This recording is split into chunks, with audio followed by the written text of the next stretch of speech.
In today's video, I'm going to teach you how to set up Snapchat Ads Pixel on WordPress Easy Tutorial. We'll start on WordPress.com. Make sure you're logged into your account and looking at your site's dashboard. From there, open the Sites area so you can choose the site you want to connect with Snapchat.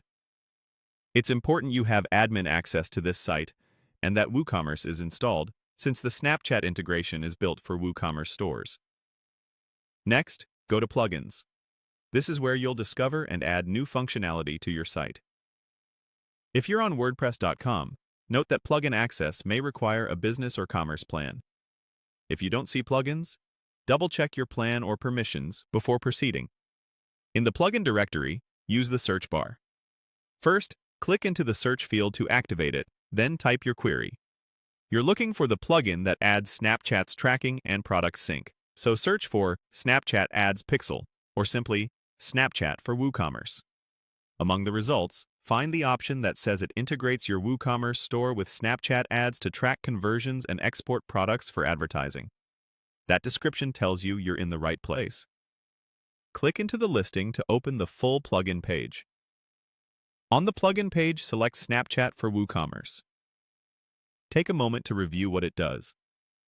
Click the Description tab to read the key features, including pixel installation, event tracking, and product catalog sync.